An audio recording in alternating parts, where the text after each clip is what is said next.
திரு செந்தில்வேல் அவர்கள் இணைந்திருக்கிறார். திரு செந்தில்வேல், அன்வர் ராஜா அவர்களுடைய கருத்தை எப்படி பார்க்க? அவர் இன்னைக்கு ஒரு பிஞ்ச் ஆஃப் சால்ட்டோட தானே பார்க்கணும். ஏன்னா அங்கே இன்சைடராக அவர் சொல்லலை. மாற்று முகாமுக்கு அவர் இப்படித்தானே சொல்ல முடியும். அதை ரொம்ப சீரியஸாக எடுத்துக்கணுமா? இந்த குற்றச்சாட்டு எப்படிப்பட்டது உங்கள் பார்வையார்?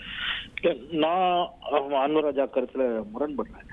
என்னன்னா அது வேற யாரையும் ஒருவர், அதாவது செங்கோட்டையன் அல்லது மற்ற தங்கமணி போன்றவர்களை, வேலுமணி போன்றவர்களை முதலமைச்சராக கூடும் அப்படிங்கிற மாதிரியான கருத்துல எனக்கு மாறுபாடு இருக்குது. நேரடியாக பாஜகவை சேர்ந்த யாரோ ஒருத்தரவே முதலமைச்சராகுவாங்கிறதா என்னுடைய கருத்து. ஸோ அது என்ன எல்லாம் அண்ணன் பார்த்துக்கிறேன், நீங்க ஓரமா போய் உட்காருங்கன்னு சொல்லிடுவாங்க. அதனால ஏதோ தங்கமணிக்கும் வேலுமணிக்கும் செங்கோட்டையனுக்கும் முதலமைச்சர் பதவியை கொடுத்துட்டு ஏமாறுவதற்கு பாஜக ஒன்று ஏமாளி கட்சி அல்ல. மற்ற மாநிலங்களில் பாஜக அதை செய்யவும் இல்லை. பாஜகலயே நிறைய முதலமைச்சர் வேட்பாளர்கள் அவங்க தயார் பண்ணி வச்சிருக்காங்க. அதுல யாரேனும் ஒருத்தர் எல்லாமே ஹைபோதெட்டிக்கல் தான். இவங்க ஆட்சிக்கு வந்தா இந்த கூட்டணி வென்ற அப்படின்னு அப்படி பார்த்தாலும் கூட லயன் ஷேர் அதிமுகல தானே இருக்கும். இல்ல ஒரு முதலமைச்சர் அங்கே தானே எமர்ஜ் ஆக முடியும். மகாராஷ்டிராலே பாருங்க, ஒரு ஷிண்டே தானே வராரு. ஹரி, 2 எம்எல்ஏ வைத்துக் கொண்டு சில மாநிலங்களில் பாஜக ஆட்சியை பிடித்த வரலாறும் உங்களுக்கும் தெரியும். அது நம்மளும் பார்த்திருக்கிறோம். கர்நாடகாவில் காங்கிரஸ் எம்எல்ஏக்களை ராஜினாமா செய்ய வைத்து, ராஜினாமா செய்த காங்கிரஸ் எம்எல்ஏக்கள் பாஜகவில் இணைந்து அதன் பிறகு அந்த தொகுதிகளில் இடைத்தேர்தலை ஏற்படுத்தி பாஜக என்ன செய்தது என்பது நமக்கு தெரியும். அதனால இது எல்லாமே இங்க வரலாறு தான். அதனால ரொம்ப நீங்க தேமுதிக எதிர்கட்சியாக இருந்த போது தேமுதிகவை சேர்ந்த அத்துணை எம்எல்ஏக்கள், பெருவாரியான எம்எல்ஏக்களை, அத்துணை எம்எல்ஏக்கள் அல்ல பெருவாரியான எம்எல்ஏக்களை அஇஅதிமுக பக்கம் இழுத்தார் அம்மையார் ஜெயலலிதா. அதிமுக கரைவேட்டியோடு தான் மாபாய் பாண்டியராஜன் உள்ளிட்டவர்கள் அப்பொழுது சுற்றினார்கள். ஆனா கம்ப்ளைண்ட் பண்ண முடியாது யாரால? திரு கேப்டன் விஜயகாந்த் அவர்களால. கம்ப்ளைண்ட் பண்ணி ப்ராப்பரா கட்சி தாவல் தடைச்சட்டத்தின் சொன்னா எல்லாரும் அந்த பக்கம் போயிட்டாங்க. இவர் எதிர்கட்சி தலைவர் அப்படிங்கிறது கூட இல்லாமல் போகக்கூடிய ஒரு சூழல். அதனால இவரும் கம்ப்ளைண்ட் பண்ணல. இவர் எதிர்கட்சி தலைவராக நீடித்தார். பட் ப்ராப்பரா உள்ளபடி அவங்க எல்லாம் எங்க போயிட்டாங்க? அதிமுக எம்எல்ஏக்களாக போயிட்டாங்க. இதெல்லாம் நம்ம சமகாலத்துல பார்த்தது தானே, பார்க்காததான் என்ன? சோ அதிமுகவே இதெல்லாம் செய்யும் அப்படின்னு சொன்னா பாஜக எவ்வளவு செய்யும்?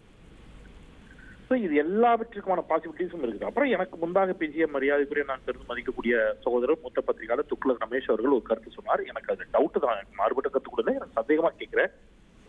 மறைந்த மேடம் ஜெயலலிதா அவர்கள் மருத்துவமனையில் இருக்கின்ற பொழுதே ஆளாளுக்கு ஒண்ணு பேச தொடங்கிட்டாங்க அதிமுகக்குள்ள அப்படின்னு சொன்னாரு. எனக்கு நினைவு தெரிந்து அப்படி நடந்ததா எனக்கு நினைவில்லை. அவர் மரணிக்கின்ற வரை யாரும் அப்படி எதுவும் மாற்றி பேசல. எல்லோரும் சொன்னது ஒன்னே ஒண்ணுதான், அம்மா இட்லி சாப்பிட்டாங்க, தேங்காய் சட்னி தொட்டுக்கிட்டாங்க, மெதுவடை சாப்பிட்டாங்க, மசாலோட சாப்பிட்டாங்க, இந்த மாதிரிதான் எல்லாரும் சொன்னாங்க. யாரும் எந்த மாறுபட்ட கருத்தையும் சொல்லல.